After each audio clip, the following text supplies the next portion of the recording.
Good morning. Today is May 5th, and I don't remember the date that I last updated you, and I don't have a ton to update you about my breast cancer situation. It hasn't changed a whole lot since my last video. A few things have happened, but I did tell you in the last video that I was going to share some of the story leading up to this, and I think it's really important at this point because I know that some of you are watching this, and maybe some of the information that I can share about my experience will lead you to do your own breast exams and think maybe a little differently about what this is, and that yes, it could possibly happen to you. I didn't ever think it was going to happen to me.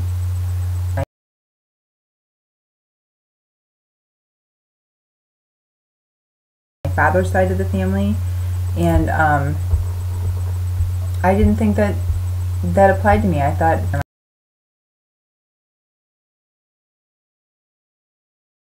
my mother's side of the family, so I thought I was safe. Obviously that is not the case. So let me just kind of fill you in like how I found this and the things that led up to it. I spoke in an earlier video about how I had a injury in January with a clothing rack that fell over on me, and it hit me in the chest, and that did happen, and that cabbie rack actually hit me in the exact spot where my tumor is. And when we think about breast cancer and self-exams, we girls, or I don't know, whatever, we think about it being like in the breast, but I didn't know breast tissue comes all the way up to your collarbone. Here, let me take this off. So my tumor is actually pretty high up. It's not really in what you would think of as the breast, and I don't know. That's why I'm here and telling you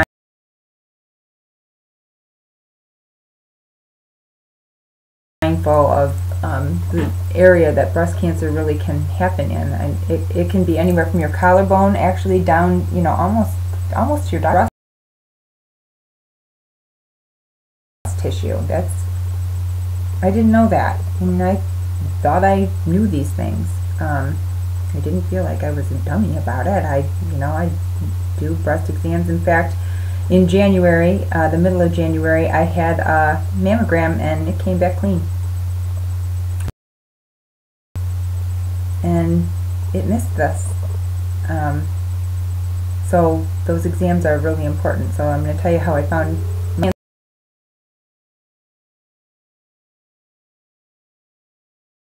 cancer was there, and this clothing rack that fell over on me hit me in the exact spot where the cancer exists in my body, and it probably bled a little and fed the tumor enough that it grew, so that I would find it. I call that God.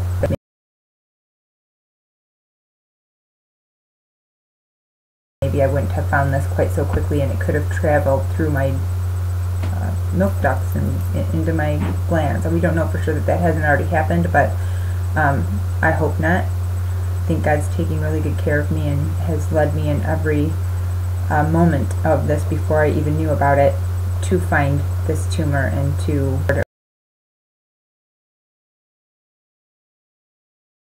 eradicating it from my system.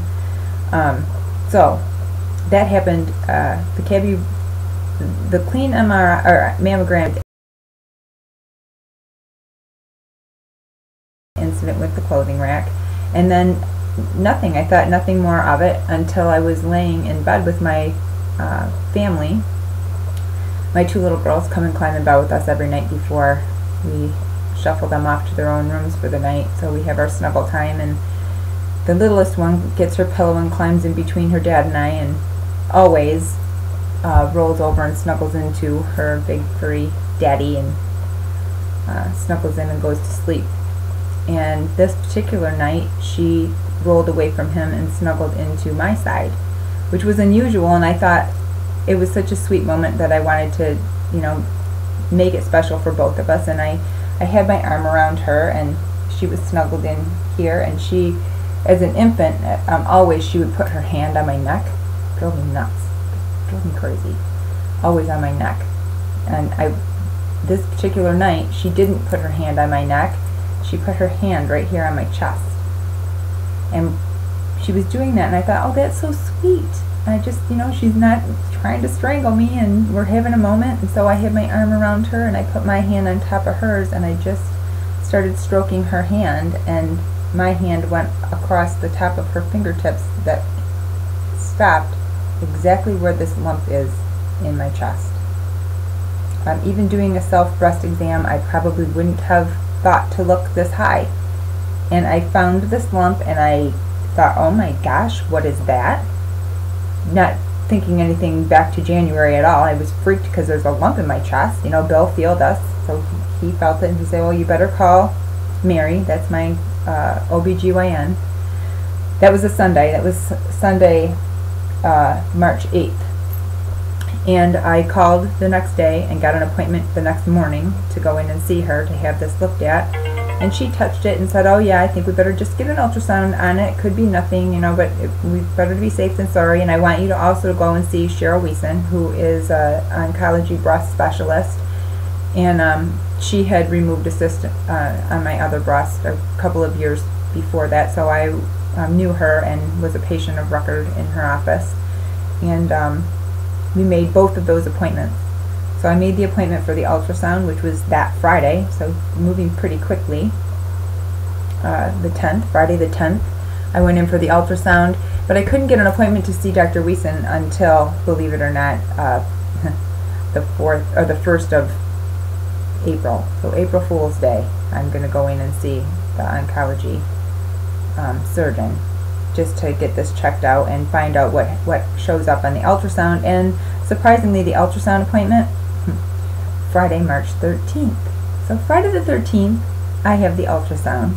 And April Fool's Day, I go to see the surgeon. The ultrasound, very uneventful, no big deal. I looked at the ultrasound screen while the lady was doing the ultrasound of this cyst, or whatever this was, this lump in my breast. And I said to her, that looks like it's fluid filled, like that. It didn't look like the cyst that I had in the other breast. It just looked different. It looked black and round and like this squishy little water balloon kind of a thing. And that's kind of how it felt too. But it was about only the size of a pencil eraser. Anyway, she said, yeah, and she said, have you had any trauma or anything to that area? And I said, no, nothing. I'm thinking this is the middle of March. I never even remembered about the incident back in January, but in that moment when she asked me the question, I'm thinking within the last week or so. And I said, no, I would remember if something hit me in the boob. And when I got in the car afterwards, I called my husband just to let him know how things, went and what they said or whatever. And as the words came out of my mouth that the radiologist asked me if I had had any trauma to the area, the light bulb came on, oh, I did have trauma to the area. That's what this is. That cabby rack hit me in the chest in January. That's what this is. It's a blood blister. It's a hematoma or something under the skin from that injury. So I was completely relieved. I was happy. Now I don't even have to worry about this, because I had a work month, not from hell, it was blissful, but it was crazy busy, and I didn't have time for all of this worry. I couldn't be worried about that. I was very busy working in the month of March. And so I really did, after I had that realization that this was probably from my cabby rack, I put it out of my mind and went about my life, busy. Didn't think about it at all. I knew I had the appointment coming up with Dr. Wiesen, and I actually had said to my husband, now that we know what this is, maybe I don't even need to go see her. I don't want to pay the $60 copay and have to take the time out of my day.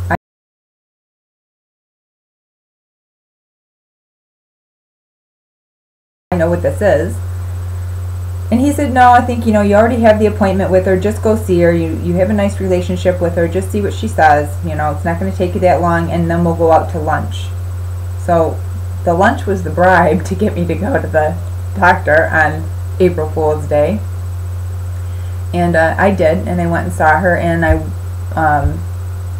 her nurse practitioner came in to check things out, and she said, yeah, I looked at the ultrasound, it does look, I told her about the Cabby rack, and she said, oh yeah, that could very well be the case. We can follow this up, with an ultrasound in 6 months if you want to, which was exactly what I wanted to hear, because I'm good with that. In my mind, it's going to go away, and I'm not going to even have to worry about the ultrasound or anything, and that's 6 months from now, and I can keep rolling along with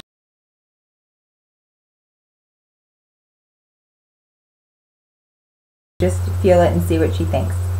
So Dr. Wiesen came in, and she checked everything out and up and down and all over the place, and kind of worth the $60. And she said, it does feel, I looked at the ultrasound, and it does feel like it could be, not really comfortable leaving it at that. I think we probably should get a biopsy. We'll just do a little needle. And I said, had a strange look on my face, and she said, are you not wanting to do this?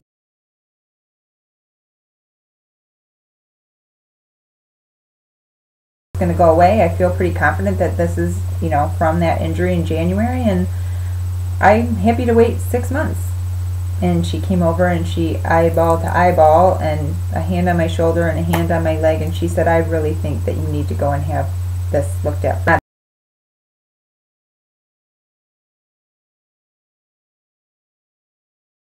the answer I wanted to hear. I did not want to have a needle stuck in my breast, and I really didn't think it was necessary. I didn't want to do that, but in my mind, in that moment, in that operatory, I said to her,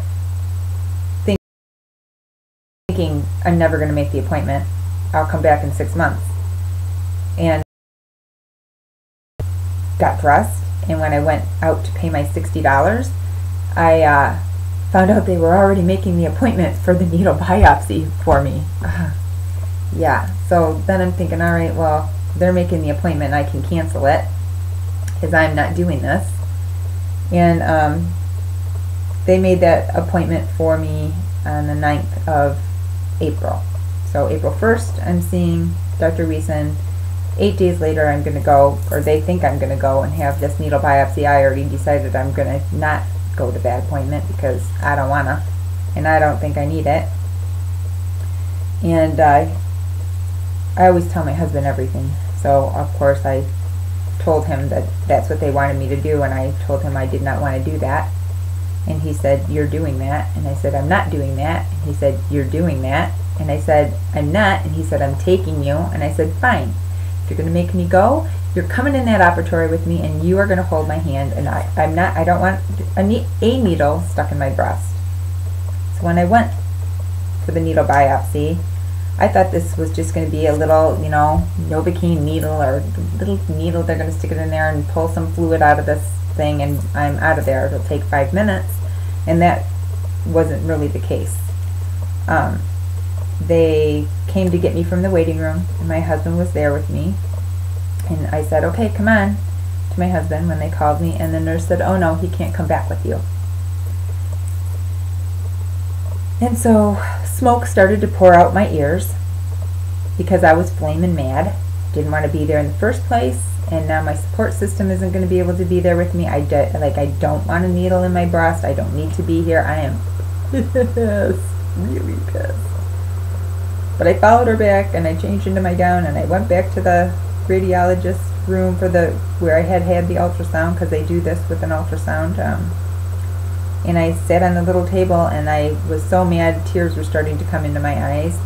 And I said to the lady, I don't understand why my husband can't come back here with me for this procedure. And she said, well, the surgeon prefers to not have the spouses back here so they don't pass out.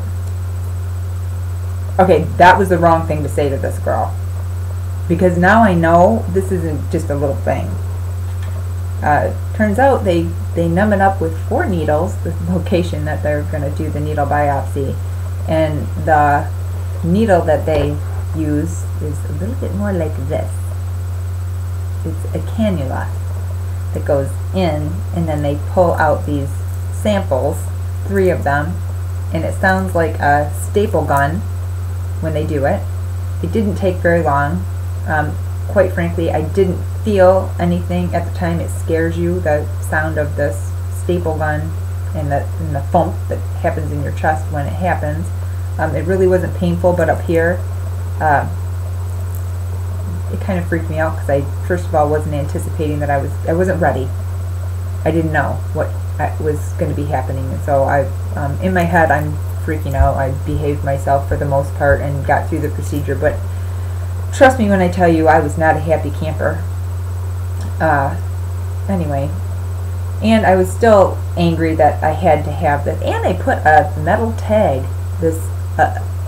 some kind of a metal tag inside my chest to mark that cyst, and I thought, that's bullshit. Now I'm already going to have this metal, this cyst is going to dry up and I'm going to have this metal thing in my breast forever. Like, really?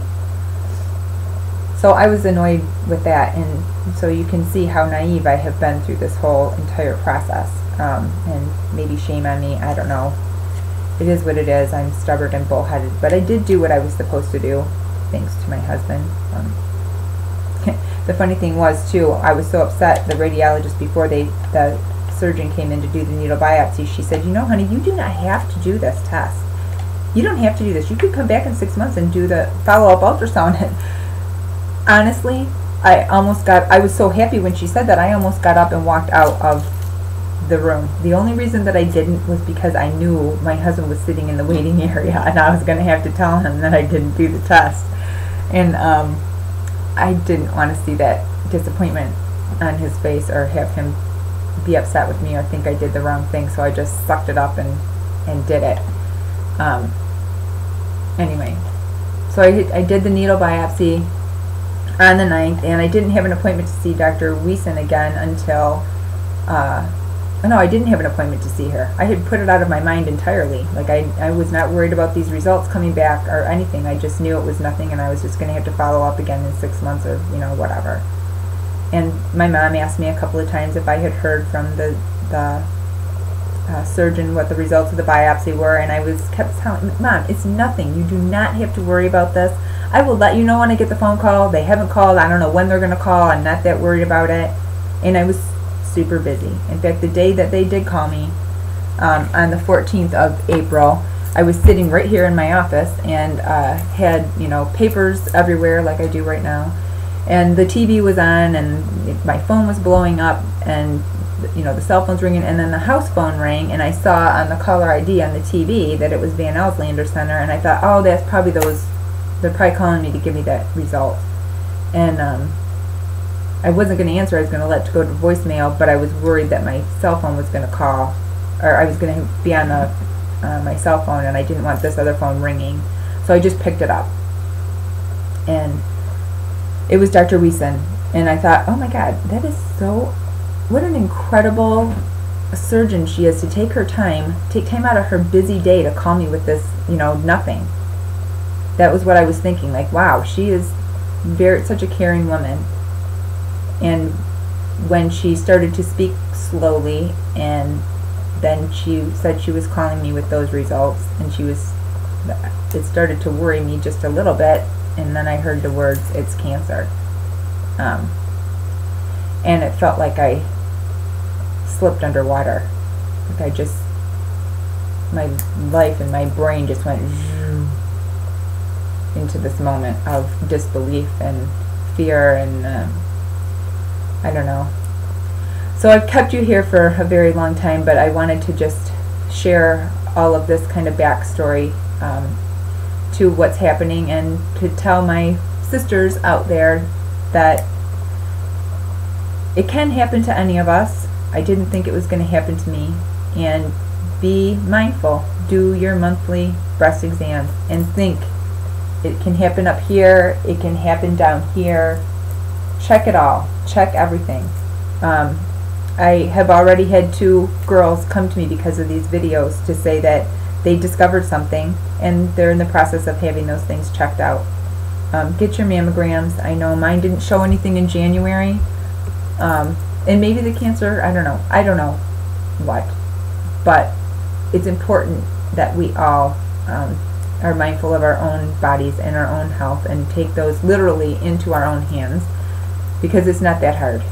to do these exams, and I'm just hopeful that maybe my story will help even one other girl to find their spot early. If it's going to happen to you, it's best to find it early, and the only way to find it early is by doing our own breast exams and doing our mammograms and having our yearly appointments with our doctors. So be mindful of all that, and I don't know when I'll be back here to update you. I'm probably going to make some kind of little plea for prayers the day before I go into surgery. My surgery is scheduled for May 19th. That's 2 weeks from today. Yeah. I need prayers. My emotions are a roller coaster. I have moments where I feel very strong, and those are probably the moments where you're seeing me here. And I have moments when I fall apart, and I have moments where the fear grabs me until my body shakes like an internal earthquake. So I have it all going on. I'm not doing this any differently than any of the rest of you. We all have our own way, but I will tell you that every single word that has been shared with me, every atta-girl, every hug that I've gotten from every single person, I can't tell you what that has done to lift me up, to hold me up, and to make me feel stronger. It really helps, and so I appreciate all of that so much from all of you.